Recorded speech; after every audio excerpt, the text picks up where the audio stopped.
Hello and welcome back to another episode of MCSG. Today I'll be bringing you gameplay on Teweran SG3 Futuristic City, the map that has been long awaited and long desired by MCSG, yet sadly has been Hive exclusive up until this point. So yeah, if you don't know the story, I mentioned it in I did more than mention it. I talked about it exclusively in a previous video, but if you don't know what happened and why MCSG didn't have this map, I'll give a quick recap. So anyways, Teweran used to make MCSG maps. They made Teweran SG1 and 2, and Teweran SG2 happens to be my favorite map currently on the servers.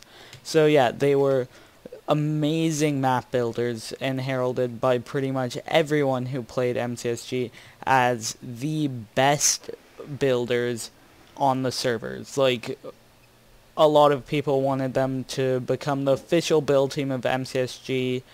Just everybody was absolutely in love with them, and for good reason.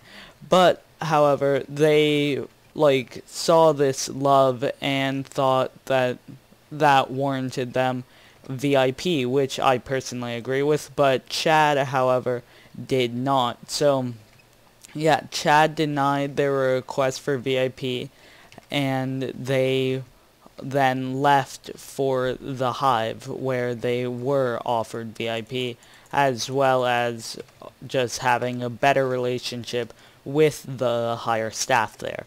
And from then on, Teweran SG3, which everyone had been looking forward to incredibly, was an exclusive for the Hive. However, they have now decided to make the map public for anyone who wants to play it. So, yeah, MCSG has finally gotten Teweran SG3, and now I can really take a look at it and say whether or not it's really all that we've been desiring, and whether it meets its reputation. And thus far, I'm not thinking so all that much, but that's probably because I'm wandering around on the edge of the map in the uninteresting, just default, well, not default, it's still very well terraformed, but I'm not wandering around in the areas with absolutely fantastic builds and wonderful, lovely structures and good chest placement and all of the other things that Team Teweran is known for. Or it might be Teweran, I'm not sure. I think it's Teweran though. Anyways, this ravine looks like it'll probably have... Oh, not a ravine, never mind. This is actually the sewer system that runs beneath the whole city, and it apparently has tier 2s, which I approve of strongly. It gives me quite a bit better gear, gets me a bow, fishing rod, flint and steel, golden apple, some food, materials to make an iron sword, and a stone sword in my inventory. So yeah, this is definitely turning out well. Got my first kill, and I'm pretty darn stacked. So if I can just find my way back into the city proper and go on a bit of a killing spree, I see this proceeding very nicely. And I definitely like this mechanic of the sewers. It provides a good way to get through the whole city without having to go through the kind of overworld, if you will. It provides a nice alternate route, places to hide, and just a generally cool mechanic for the game. My one problem is that it's dark, but then again, it's the sewers. Sewers are meant to be incredibly dark, so that complaint doesn't really hold up all that much when it is brought to light. I don't quite like how few entrances and exits there are to the sewers, but it does make sense, I guess. You can't have just endless entrances to a sewer system that is meant to be kind of secretive. So, yeah, I take back that complaint as well. So, pretty much, yeah, thus far I have no complaints with the map and think it's beautifully crafted and just looks amazing. And I need to get out of there. I don't want... Actually, because of the way Minecraft physics work, I'll be able to get the hit advantage on this. That was really close. Yeah, I was clicking kind of slowly to begin with, and I'm kind of glitching out, which allowed him to come down and, like, overtake me, and yeah, that glitch is really annoying and weird. I don't know whether it's related to the map or to MCSG in general, but that glitch nearly killed me right there. Anyways, coming on up out here, if hopefully we can get out.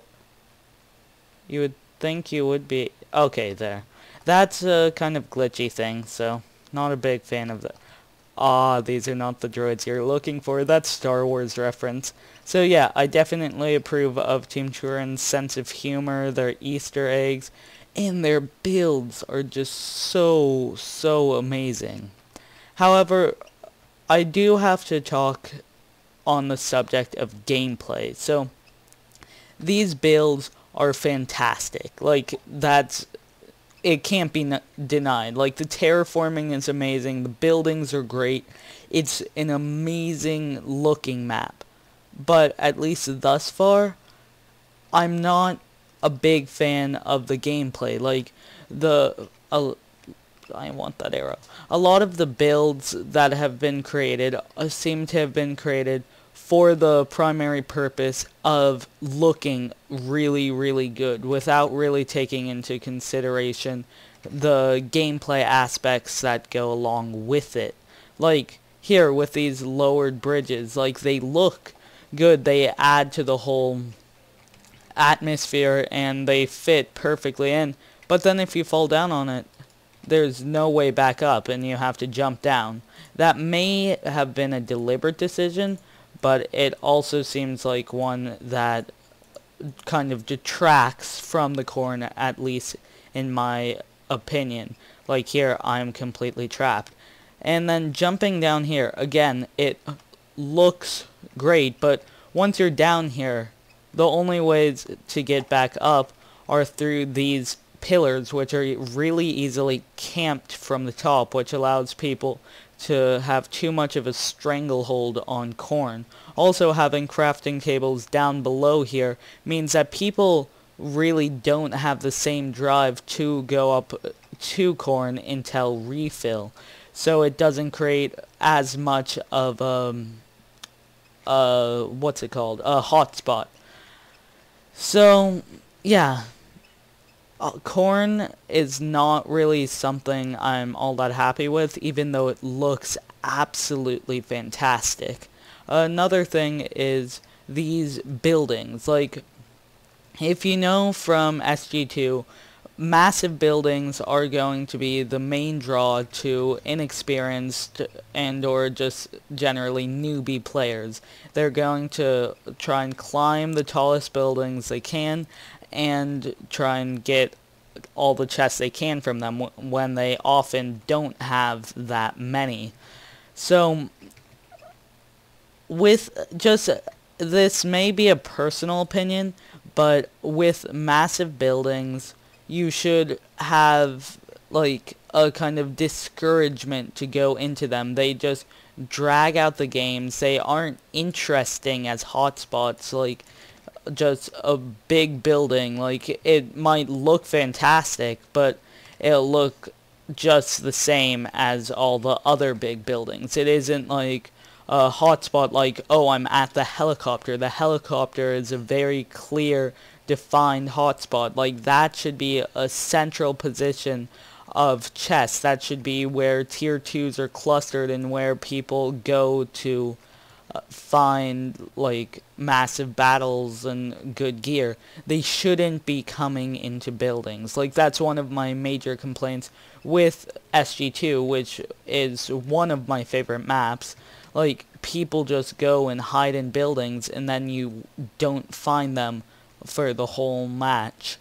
Because buildings there's so many of them, and they're so tall that there really is no conceivable way to realistically climb them all.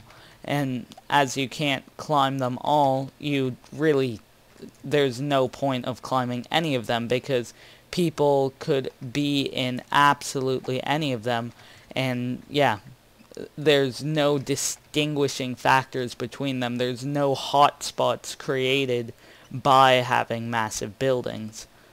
So, yeah, in my personal opinion, the structures that stand out from just large buildings, like if I come along here and not die, in the swamp there's a crashed spaceship over there. Like, that's a very good hotspot. That's an out of the ordinary structure that causes people to be attracted towards it. Like, if you say, oh, I'm at the crashed spaceship, people know where you are. If you say, I'm in a really big building, like, even if you add descriptors like there are plants in it, it doesn't help that much. But I'll get back to my discussion of the map once I kill this guy that I saw over here somewhere. Yes, he's directly above me. So, once I climb up... But, again, I have to talk about how good looking this map is. Like, even just their staircases are gorgeous. So, is that one or two people? I think it's one person. But, yeah, everything they do is just absolutely gorgeous. And you, out of my face, on fire, and GG. Okay, but yeah, everything they do is absolutely gorgeous. But that kind of brings me to another point that is more general around all of MCSG, as opposed to specifically targeted just at this map, though I will be using this map as kind of a fulcrum for my ideas. So it's the age-old question of what is more important, having a map look good or having it play well? And is a map acceptable if it only has one of those two factors? So there are some maps that both look good and play well, and such as Teweran SG2. Like, it looks great, it's perfectly themed, and the gameplay is fantastic. That is kind of like the ideal map. But what about maps like Moonlight Lake, which is ugly? Like, I think everyone will agree with me when I say that that map looks bad. But then the gameplay on it is also unique and really, really fun. So, oh wait, sneak attack. So, that map recently got removed from MCSG. And the question is, should it have been removed? Was the gameplay something that should have, like, not accounted for, but that should have made up for the lack of actual, like, building skill and terraforming skill and general prettiness? Should gameplay overcome how a map looks? Or should it be the other way around, where maps that look beautiful, such as Hungry Hills, but have terrible gameplay, also, in my opinion, like Hungry Hills, what should be the qualifier that allows a map to stay on the servers? Why should one map, such as, why should maps like Hungry Hill and, sorry, I'm recovering from staying up really late last night, so I'm having a bit of trouble talking. But anyways, those maps, Hungry Hills, Moonlight Lake, they both have one of the two necessary factors for a good map. Moonlight Lake has great gameplay but looks ugly, while Hungry Hills looks amazing but its gameplay is sorely lacking. So, what is to be done about these? Is just good gameplay good enough for a map? Is just looking good enough for a map? And at least in my opinion, I have to say, like, gameplay has to come first. Oh, whoa, I died. I was not paying attention at all to what I was doing just there. I was just paying attention to what I was saying, and that guy... Oh, he burned me to death, and the other guy won. But anyways, so I'll just kind of wrap up this opinion piece on gameplay versus looks, and then end it off. So, in my opinion, gameplay has to come first. Like, before a good looking map, you want a map that it is fun to play on. You want a map that people enjoy. Like, I get the idea of eye candy, but if it's just eye candy, then it should be on a creative world. It should be on a world that people can fly around and admire, not in a world where the goal is to have good gameplay to, like, play survival games. If its only merit is looking good, then I don't think it should be on the servers. The tougher question is when a map has great gameplay but looks really, really bad.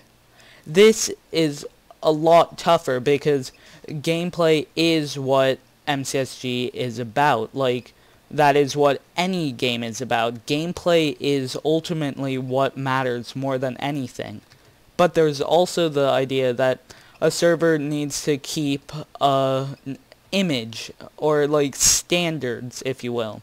Like, if you have just ugly maps that people kind of like join the server and then just see are met with an incredibly ugly map, then they'll leave and just not come back. They'll think the server's low quality, and ultimately that like bad looking map will diminish the greatness of the server as a whole.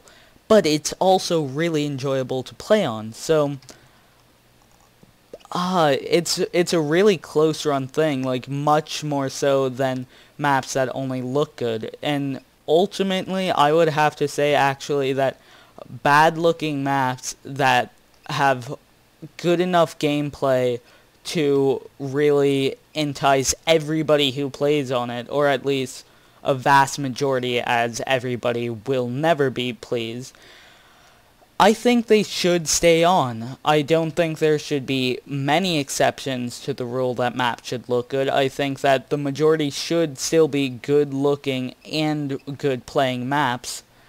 But I feel that if a map has gameplay to